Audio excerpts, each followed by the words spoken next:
வணக்கம். திசைகளின் 10 மணி செய்திகள். கோர தீ விபத்து பாதிக்கப்பட்டவர்களுக்கு தலா 2500 ரிங்கேட் உதவித்தொகை. சேதமடைந்த வீடுகளின் உரிமையாளர்களுக்கு தலா 5000 ரிங்கேட் பிரதமர் அறிவிப்பு. சுபாங் ஜெயா புத்ரா ஹைட்ஸில் இன்று காலையில் ஏற்பட்ட எரிவாயு குழாய் வெடிப்பு தீச்சம்பவத்தில் பாதிக்கப்பட்டவர்களுக்கு தலா 2500 ரிங்கேட் உதவித்தொகை வழங்கப்படும் என்று பிரதமர் டத்துஸ்ரீ அன்வர் இப்ராஹிம் அறிவித்தார். அதேவேளையில் இந்த தீச்சம்பவத்தினால் சேதமடைந்த வீடுகளின் உரிமையாளர்களுக்கு தலா 5000 ரிங்கேட் வழங்கப்படும் என்று பிரதமர் குறிப்பிட்டார். மேலும் சேதமுற்ற வீடுகளை மத்திய அரசாங்கம், மாநில அரசாங்கம் மற்றும் பெட்ரோனாஸ் ஆகியவை கூட்டாக இணைந்து சீர்படுத்தி கொடுக்கும் என்று பிரதமர் உத்தரவாதம் அளித்தார். தீ நிகழ்ந்த பகுதியை இன்று மாலையில் நேரில் வருகை தந்து பார்வையிட்டதுடன் பாதிக்கப்பட்டவர்களை சந்தித்த பின்னர் செய்தியாளர்களிடம் பேசுகையில் டத்துஸ்ரீ அன்வார் இதனை தெரிவித்தார். பாதிக்கப்பட்டவர்களின் வீடுகளை சீரமைப்பதற்கு அரசாங்கம் உடனடியாக நடவடிக்கை எடுக்கும். அரசாங்க ஏஜென்சிகள் அனைத்தும் முழுவீச்சில் இதற்கு ஒத்துழைப்பு நல்கும் என்று பிரதமர் குறிப்பிட்டார். பாதிக்கப்பட்டவர்களை மீட்பதிலும் அவர்களுக்கு உதவிக்கரம் நீட்டுவதிலும் மருத்துவ சிகிச்சை வழங்குவதிலும் நிவாரணம் அளிப்பதிலும் துணை நின்ற அரசாங்க ஏஜென்சிகளுக்கும் வழிபாட்டு தலங்களுக்கும் பிரதமர் தமது நன்றியை தெரிவித்துக் கொண்டார். சுபாங் ஜெயா புத்ரா ஹைட்ஸ் தீ விபத்தில் மொத்தம் 190 வீடுகள் பாதிக்கப்பட்டுள்ளன. 148 கார்கள் சேதமுற்றதாக கண்டறியப்பட்டுள்ளது.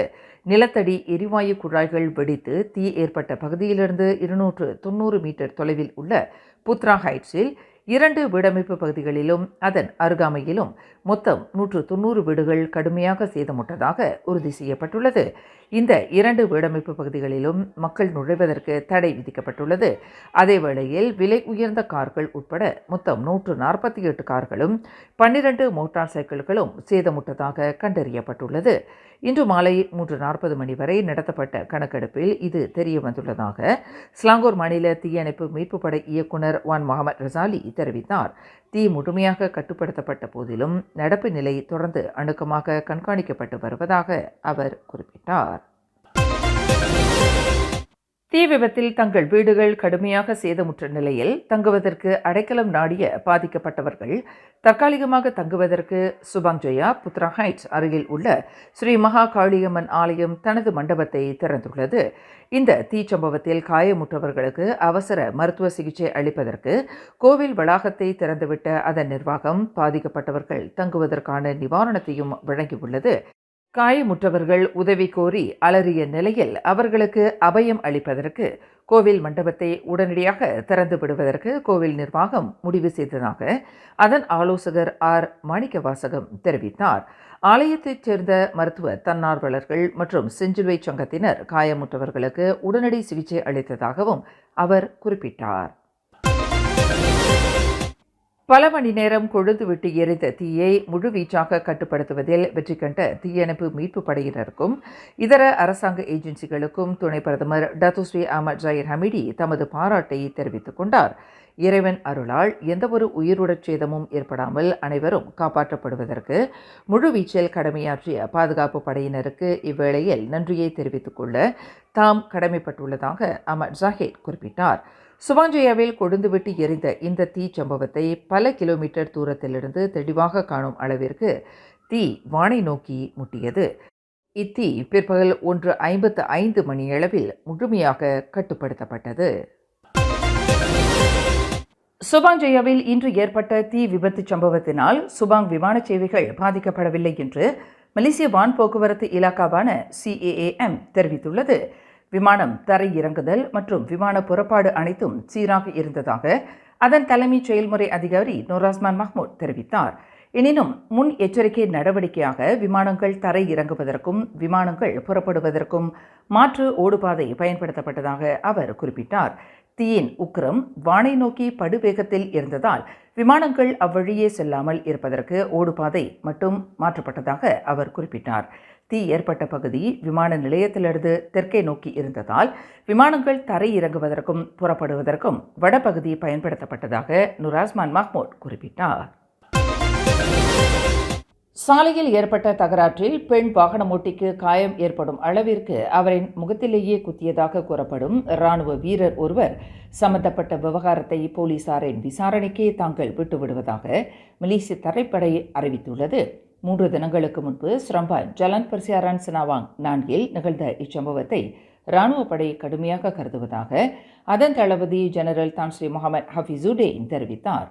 அந்த வீரரின் செயல் இராணுவ படையின் தோற்றத்திற்கே களங்கத்தை ஏற்படுத்துவதாக உள்ளது என்று அவர் குறிப்பிட்டார். அந்த இராணுவ வீரர் தற்போது விசாரணையில் உள்ளார். இதுகுறித்து மேலும் கருத்துரைக்க தாம் விரும்பவில்லை என்று முகமது ஹஃபிசுடேன் தெரிவித்தார். பலத்த வெடிச்சத்தத்துடன் திடீரென்று உஷ்ணத்தின் தாக்கம் அதிகமாக இருந்ததாக சுபாங் ஜெயா புத்ரா ஹார்மோனி புத்ரா ஹைட்ஸில் ஏற்பட்ட தீ சம்பவம் குறித்து கருத்துரைக்கையில் அருகில் உள்ள ஸ்ரீ மகா காளியம்மன் ஆலயத்தின் தலைவர் அரபின் தெரிவித்தார். காலை 8 மணியளவில் இந்த வெடிச்சத்தம் கேட்டது. அதன் பின்னரே தீயணைப்பு வண்டிகள் வந்ததாக அவர் குறிப்பிட்டார். தீயின் ஜுவாலை உக்கிரமாக வானை நோக்கி எழும்பிய போது அருகில் இருக்கும் வீடமைப்பு பகுதியைச் சேர்ந்தவர்கள் தங்கள் உயிரை காப்பாற்றிக் கொள்ள வீடுகளை விட்டு வெளியே ஓடி வந்தனர். காயமுற்றவர்களுக்கு இயன்ற அளவில் முதலுதவி சிகிச்சை அளிப்பதற்கு தங்களின் கோவில் திறந்துவிடப்பட்டதாக அரவிந்த் குறிப்பிட்டார். குறைந்த வருமானம் கொண்டவர்களுக்கான அரசாங்கத்தின் சாரா உதவித்தொகை சம்பந்தப்பட்டவர்களின் வங்கிக் கணக்கில் இன்று ஏப்ரல் 1 தேதி சேர்க்கப்பட்டுள்ளது. இந்த உதவித்தொகையானது இம்முறை ஆண்டுக்கு 2100 ரிங்கிட்டாக உயர்த்தப்பட்டுள்ளது.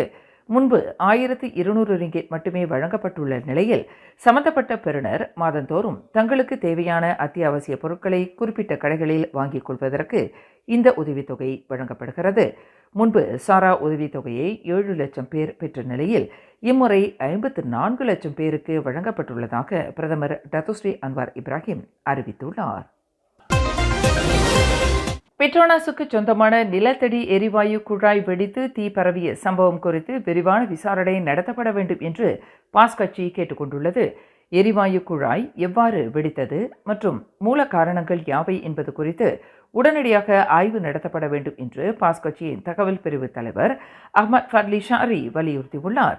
எதிர்காலத்தில் இதுபோன்ற சம்பவம் மீண்டும் நிகழாமல் இருப்பதற்கு இந்த ஆய்வு மிக முக்கியம் என்று அவர் குறிப்பிட்டுள்ளார்.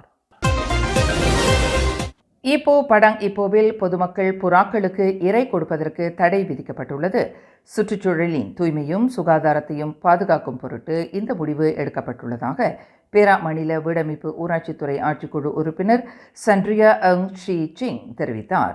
சுற்றுப்பயணிகளும் பொதுமக்களும் அதிகமாக வருகை தரும் முக்கிய சுற்றுலா பகுதியான ஈப்போ படாங் ஓர் அசுத்தம் நிறைந்த பகுதியாக சித்தரிக்கப்படுவதை தவிர்க்கவும் ஈப்போ மாநகர் மன்றத்தின் தோற்றத்தை பாதுகாக்கவும் புறாக்களுக்கு இரை கொடுப்பதற்கு தடை விதிக்கப்பட்டுள்ளதாக சன்ட்ரியா அங் குறிப்பிட்டார். தவிர புறாக்களின் எச்சம், மூச்சுத்திணறல் மற்றும் சுவாசம் சம்பந்தப்பட்ட நோய்களை ஏற்படுத்தக்கூடிய அபாயம் இருப்பதாக பொதுமக்களுக்கு அவர் நினைவுறுத்தினார். ஹரிராயா விடுமுறையை உல்லாசமாக கழிப்பதற்காக மலாக்கா ஜாசின் அசஹானில் உள்ள லமன் திக புடாய நீர்வீழ்ச்சியில் நண்பர்களுடன் குளித்துக் கொண்டிருந்த போது நீரில் அடித்துச் செல்லப்பட்ட ஓர் இந்திய பிரஜையின் உடல் இன்று கண்டுபிடிக்கப்பட்டது. பொதுமக்கள் அளித்த தகவலின் பேரில் சுங்கைலுபோ கடோண்டோங் ஆற்றில் காலை 9:15 மணியளவில் அந்த ஆடவரின் உடல் மீட்கப்பட்டதாக தக்கா மாவட்ட போலீஸ் தலைவர் ரோஸ்லான் முகமது தாலிப் தெரிவித்தார். நீர்வீழ்ச்சியின் மலை முகட்டிலிருந்து திடீரென்று அதிகரித்த நீர்ப்பெருக்கத்தினால் குளித்துக் கொண்டிருந்தவர்களில் 4 நீரின் வேகத்தில் அடித்துச் செல்லப்பட்டனர். அவர்களில் 3 பொதுமக்களின் உதவியுடன் காப்பாற்றப்பட்டனர். 27 வயதுடைய அந்த இந்திய பிரஜை நீரில் அடித்துச் செல்லப்பட்டார். அவரை தேடும் பணியில் தீயணைப்பு மீட்பு படையினர் முழுவீச்சில் ஈடுபட்டனர். சவ பரிசோதனைக்காக அந்த ஆடவரின் உடல் மருத்துவமனை சவக்கிடங்கிற்கு கொண்டு செல்லப்பட்டுள்ளதாக ரோஸ்லான் குறிப்பிட்டார். பினாங்கு பயன்லப்பா சுங்கை ஆராவில் நேற்றிரவு பட்டாசு விற்பனை வளாகத்தில் நடந்த கைகலப்பு தொடர்பில் போலீசார் 10 பேரை கைது செய்துள்ளனர். பட்டாசு விற்பனை வளாகத்தை கைப்பற்றுவதில் இரு தரப்பினருக்கிடையில் ஏற்பட்ட வாய்ச்சண்டை பின்னர் கைகலப்பாக மாறியதாக பரடயா மாவட்ட போலீஸ் தலைவர் சசாலி அடம் தெரிவித்தார். கிடைக்கப்பெற்ற அவசர அழைப்பை தொடர்ந்து பயன்லப்பாஸ் போலீஸ் நிலையத்திலிருந்து போலீஸ் குழு விரைந்து அனுப்பப்பட்டதாக அவர் குறிப்பிட்டார். கைகலப்பு தடுத்து நிறுத்தப்பட்ட போதிலும் இந்த அடித்தடையில் ஈடுபட்ட 15க்கும் 41க்கும் இடைப்பட்ட வயதுடைய 10 பேரை போலீசார் கைது செய்துள்ளதாக சசாலி அடம் தெரிவித்தார். மேலும் செய்திகளை தெரிந்து கொள்ள கீழே இருக்கும் பெல் பட்டனை அழுத்துங்கள். உங்கள் மகிழ்ச்சியை வெளிப்படுத்த லைக் மற்றும் ஷேர் செய்யுங்கள். தொடர்ந்து திசைகளோடு இணைந்திருக்க சப்ஸ்கிரைப் செய்யுங்கள்.